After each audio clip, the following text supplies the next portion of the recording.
My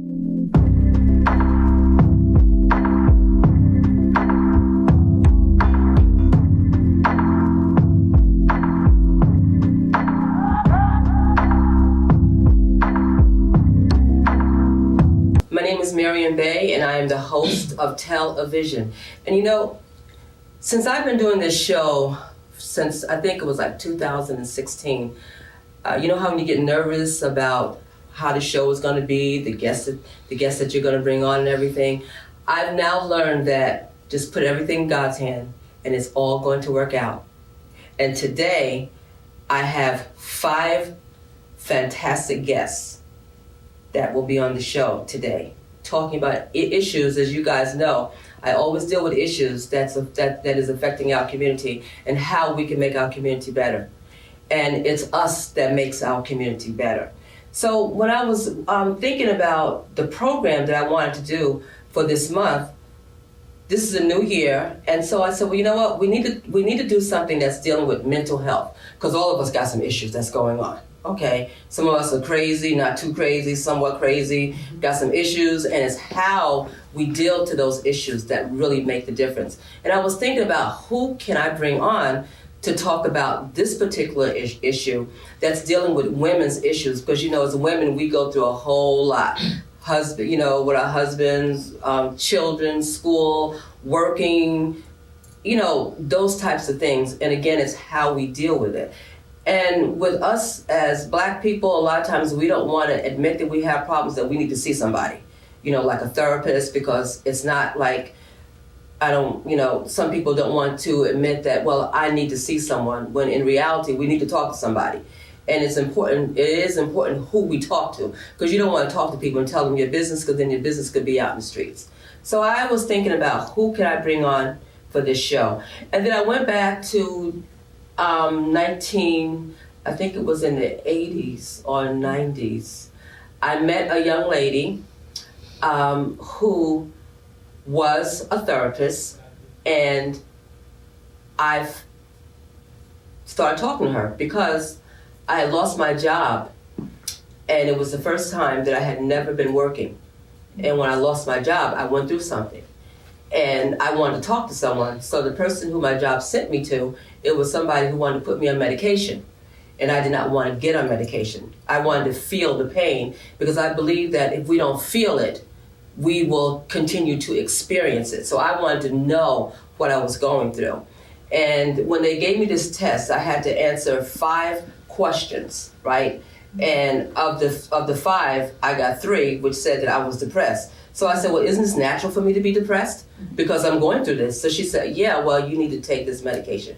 So make a long story short, I didn't. I met Dr. Sharon Boyd Jackson. And that was our introduction. And then I was saying I didn't want Sharon and Dr. Jackson to be on by herself. So I said, I got to get somebody else. And so I'm at a program, and I meet you at, I forget the church where we were. Was it a church? First Baptist. First Baptist Church. So we started talking, and I got your card and everything, because I wanted to make sure I got everything right? Because I don't do notes or anything, but in this particular case, I need to have this. So I'm thinking that you were a pastor, and then you said, well, I'm doctor as well. So what I'm going to have you guys to do right now is just introduce yourselves a little bit before we get into the discussion of post-traumatic syndrome. Dr. Jackson. Okay, I'm Dr. Sharon Boyd Jackson. I, you said was a therapist. Actually, I just retired my practice last year. So, okay. But I still consider myself a therapist. And you still look so young and everything. Yeah, it's been a while, after 30 years. And I also teach full-time at Kane University. And I've, I guess, done a number of things in my past, which I won't necessarily go into, but I will talk about the Association of Black Psychologists, because I think that's important. It is an association that I was president of years ago, but it is, the New Jersey chapter is pretty active. A lot of people don't know that there are Black psychologists, and that there is a There's a website for, we call it ABPSY, the Association of Black Psychologists. But if anyone can Google it and, and find, there's a referral directory with other psychologists. So we do have Black psychologists here in Jersey. Yes, Yeah. okay. All right, thank you. So I'm Reverend Dr. Angela Battle. I'm pastor of Bethlehem Church in Passaic. I'm also a full-time employee, a revenue contract administrator at New Jersey Transit. Okay. I like the topic that you had in dealing with mental health. Yes. I had experienced some discrimination there, and I filed a lawsuit and went through that process. And what I did is I actually wrote a book about it called Man Cover. Okay, well, see, we could have had your book up here. Okay, no problem. Yeah. Go ahead. I wrote a book entitled Man Cover. What it talks about is the experience that a woman goes through working in white corporate America with the structural and the institutional racism, and how do you survive in that, and some things that were done to me, and some tactics or strategies that companies use, and then how you maneuver yourself through that. Okay. In addition to that, I also have a draft resolution down in the Senate subcommittee working on, how to improve opportunities for African American people or people of color within the state of New Jersey, because what happened to me is not an isolated Exactly. right. No, you're right. It's throughout. And then the topic that you're talking about, the post-distress, Yes. there is a whole lot of stress when I have 2 masters and a doctorate degree, but then you're told that you're not qualified to get a position that only requires you to have a bachelor's degree or maybe even a high school diploma. Right, and here you come with more than that, plus 20 years plus of experience. Right. Yeah, that happens a lot. That happens a lot. Well, now I guess everyone can now see that this is going to be an interesting discussion. Dr. Jackson, you were going to say something? Yeah, the experience that you had in terms of discrimination, that I think plays into our topic, Yes. the post-traumatic stress disorder. Post-traumatic stress is something that we experience, I think, as Black people, as African Americans, and Haitian Americans and Black Americans in general. And I think that sometimes we don't recognize the stress that we're going through. But with the discrimination, I have had people work with people that have experienced that as well. And sometimes you don't experience it right away. You know that, okay, I should have gotten that position. And maybe I'm doing something wrong. You're trying to improve yourself, and you go through all these channels, and then you realize, oh, it's got to be discrimination. And sometimes we don't recognize it right away, but it is important for us to know that it does occur, and that maybe even to be able to identify some of the signs of it. Right. Well. Right. So when we think about post-traumatic stress, there are sometimes it is post-traumatic, and sometimes it is more immediate. And the intrusive thoughts is one of the signs.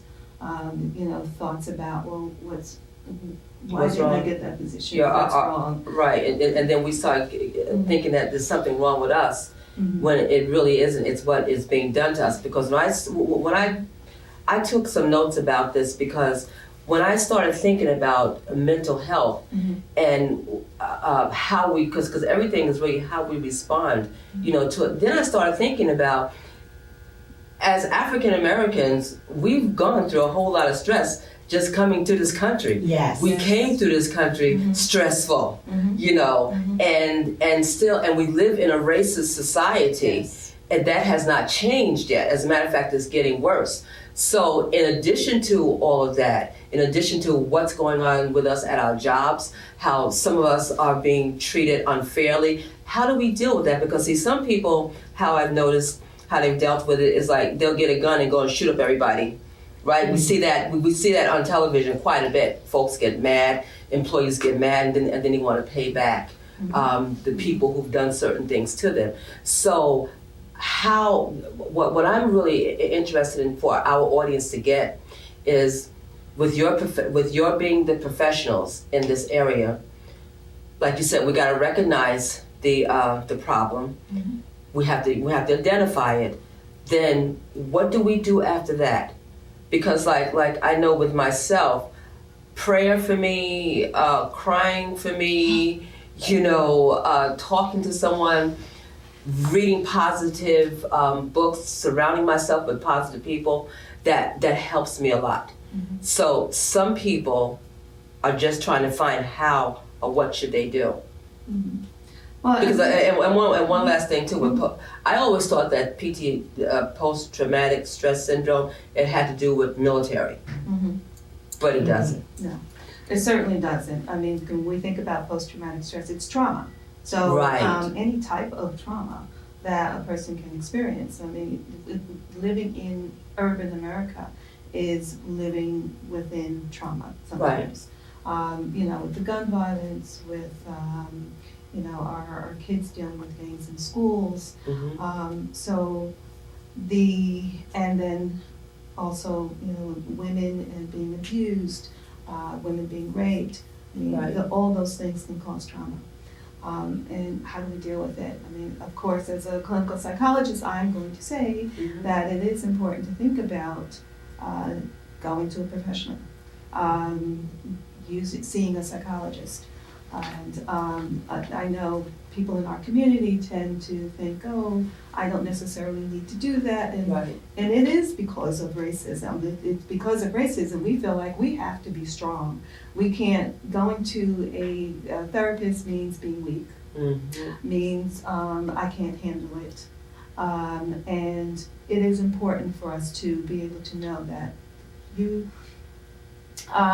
to deal with racism, we don't have to be better than, we do, but we also have to know when we need help, be able to recognize that Mm-hmm.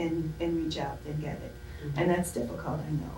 Right, for a lot, especially with men, because men don't want to do it because it's not like the macho thing to do, because then they'll make, some, I'm not saying all, Mhm. will make it seem like there's something wrong with them, Yeah. that they're not being the man that they should be, Mhm. because they have to go and see a therapist or a psychiatrist. Yeah. But we need to take it just a little bit further than that. I mean, yes, I agree with you. We do need to get help. But then what happens after you seek the help that you get, or you get a little bit better, or you have a better perspective on there. And then I think this is where we as a people have a responsibility and accountability to now do something, make a difference. Or I've been wrong, so you have a choice. You can just walk around and say, oh, I've been wrong, and not do Right. anything about it. Or you can take some initiative and some action and do like we're doing today, having Yes. a conversation publicly about it. Yes. I put my experience in a book, but I didn't just stop with the experience. I told people some steps, some things that you can put in place to make a difference, so that it won't be as difficult for the next person as they come along. But now don't even stop there. There's legislation. We have people that we vote in Yes. that should give accountability. The things that they say, we the people, for the people, by the people. And so we need to push the legislation through and just not stop there, because with the structural and the institutional racism, I believe that we have to take some onus to that too. Yes, the system is messed up. Yes, the system is unfair. But what are we doing once we realize that? There's some things that we can do to take onus and control of that. So can you tell me what are some of the things, for example, with what you experienced? I mean, you're sitting here looking, you're very professional, you look like you got it all together. And see, and a lot of times what happens, people think that we're not going through anything because we don't look like we're going through anything, right? Right. So now, you don't look like you went through anything. So I'm actually going through right now. we all are going through. Yes. Here's the thing, doctor. Yes. We're all going through something right Yes. now, right? Yes. But it's how we're going through it that makes a difference. So now, and we're always going to go through something. Right. So now, just give us some ideas of So what did you do to help yourself from not punching anybody out? right. Or did you punch anybody out? No, I didn't punch.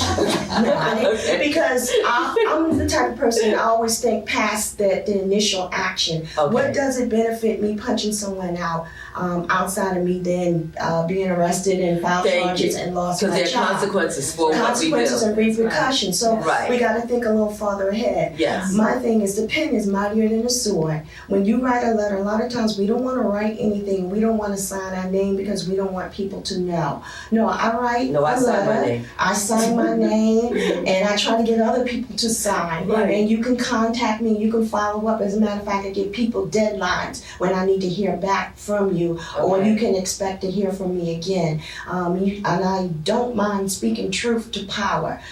People are like, oh, you scheduled a meeting with this person? Yes.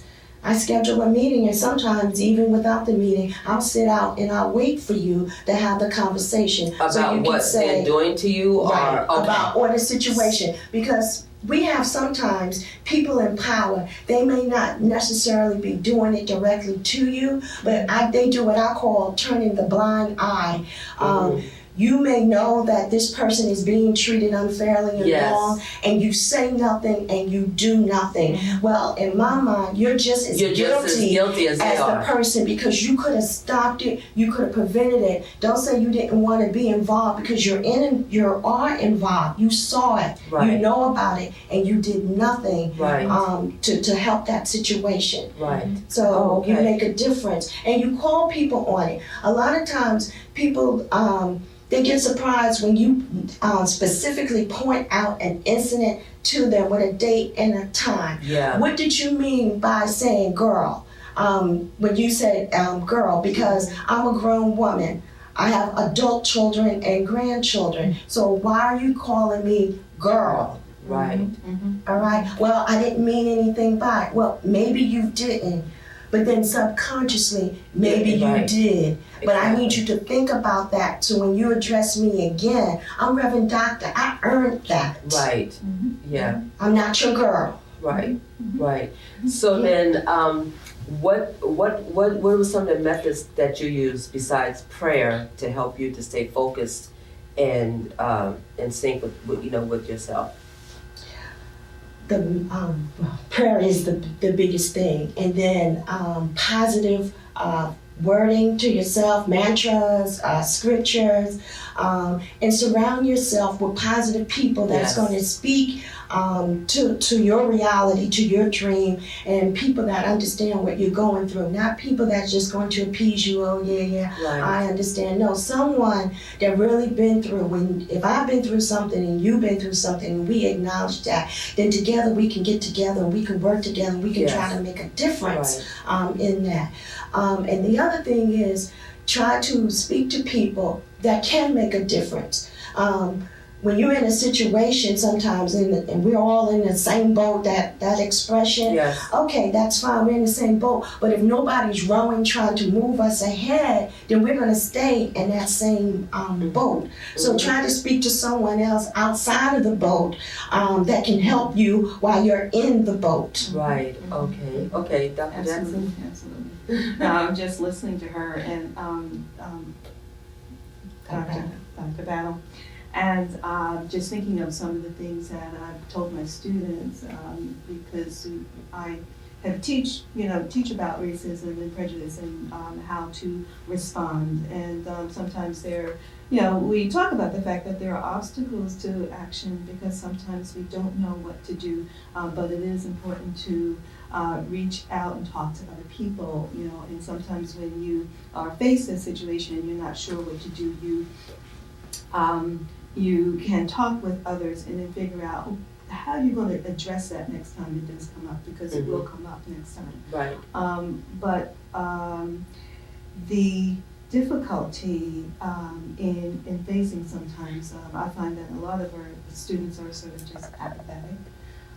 Because It was not just students. Yeah, I know. Mm-hmm. Us. Right. Oh, when you're Because constantly being when you are beat and constantly- negatively spoken to, Yes. that do It does do something to your psyche. It you. does something It to your does. Then you psyche. really start second guessing. I'm gonna use Yeah. my experience.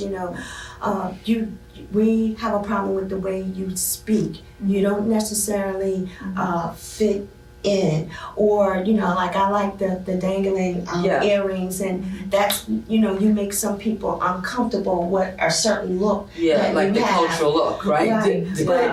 But you never think of the flip side. Maybe you make me feel uncomfortable with your look. Right. That's true. I remember a couple of years ago, I had one of my colleagues to come to me and say that one of the supervisors had made a statement to her about her hair.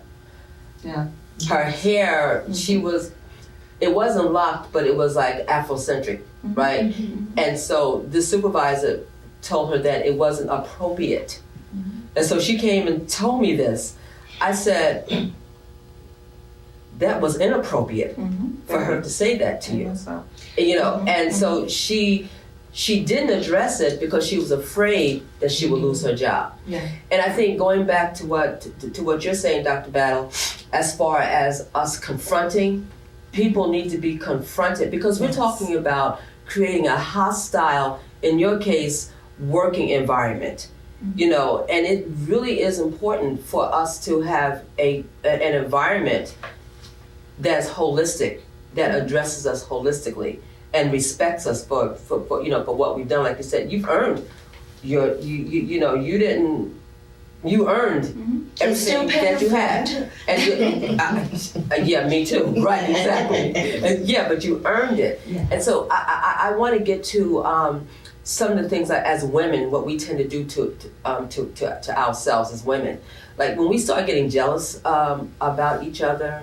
Like you have a doctorate degree, I don't. I just have a bachelor's degree. But I'm not jealous of you because you got a doctor's degree. So why should I be jealous of you? And then when we start seeing people who are doing more than we are doing ourselves, we tend to get jealous of them doing that. Now, understanding that we all have our gifts, and all of us, we were put down here to do something. And my gift is my gift, and your gift is your gift. So I would like to see women really starting to love each other. Now it's difficult for me to love certain people, okay, but I'm just saying, in general, we have to start, even if we don't like you, respect each other, and respect what you bring to the table. We got 5 more minutes, and before we go off, I want you to make sure you tell the folks about your book and everything, how they can get in contact with you to get your books and stuff.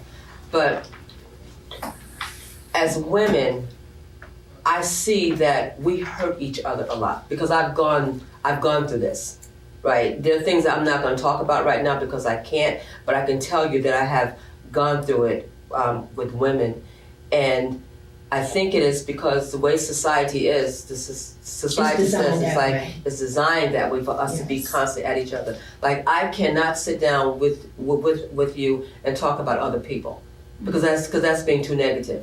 And then you bring that into your circumference when you do that, So here, please tell us. Actually, that's one of their strategies too. Oh, okay, the 2 words you mentioned was appropriate. You will hear that a lot in corporate America, that your dress is not appropriate, with the way you speak, or your earrings or whatever is not appropriate. That's one of the strategies that they use to say that they don't want you to wear that or to say that or whatever. The other thing that is by design is the jealousy. See, if they can make me jealous of you or you jealous of me, then we're not concentrating on what they're really doing. And so that's another strategy that they use to divert our attention from the real problem and the real issue. You're not my problem, you're not my issue. You can't give me a raise or a promotion or anything, but they can. But if they can give you a 5% increase, and I may have more years of experience and more degree to make me mad and upset with you, instead of us both uniting together and coming against them. If someone's going to get a 5% increase, I'm glad that you do. So that's the type of things that they do. They use the word appropriate, that's one of their tactics, and then they do these little jealousy things to pit us against each other so that we won't unite Okay. To deal with the real issue at hand. And I want us to be clear. When we say corporate, we're just talking about work in general. It's black. Right. It's people with power. Yes. Who tend to do that, black or white. Because they have the power over us. Yeah, I think that it is that's that old divide and conquer strategy. But I think that when we think about women, we're talking about racism and sexism and how that impacts us as women. We're told that we have to compete with one another, that we have to look better and be better, and younger versus the older. There's things out there among the men and whatnot. Right. And then thinking about racism itself, it's like me as a black woman.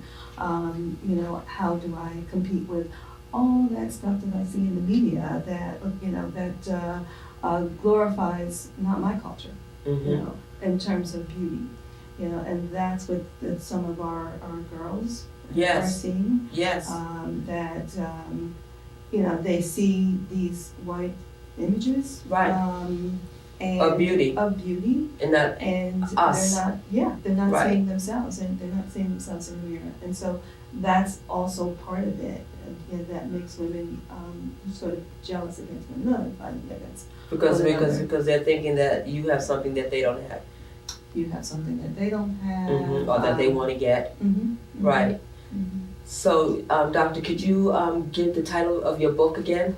Thank you. The title of the book is Man Cover. Man Cover. Right, and it speaks about the institutional and structural racism and some of the tactics that they use and how you can maneuver your way around that. Okay. It also talks about the medical ethics and technology and consent. Working with communications, when they use the term cell tower, they have now learned how to mimic the human cell. And so they can do some things now with the brain coming, down the spinal cord, tapping into your central nervous systems. So sometimes when people have some behavioral habits or some things, we don't know for sure, did someone do a test or send a signal? Because we can do that now. Interesting. That's a whole other topic. Right. Yes. Okay. One last thing. Sure. I just want to point out the fact that when we think about psychology, we think about working with individuals. But one of the things that the American Psychological Association has a initiative on urban psychology, and which is something new. The last 2 presidents we had have been black males. And so there is a focus now on looking at urban psychology, doing research, and looking at what are some of the things that we can do to help individuals living in urban communities, and what are the differences that they have to deal with psychologically. But don't you think we've been so researched that we should have the answer by now? Well, it's it's not but I think that okay. This is Miriam Bay. I have to wrap up. I just got the signal, but I want to thank Dr. Jackson and Dr. Battle for coming on today. Thank you very much.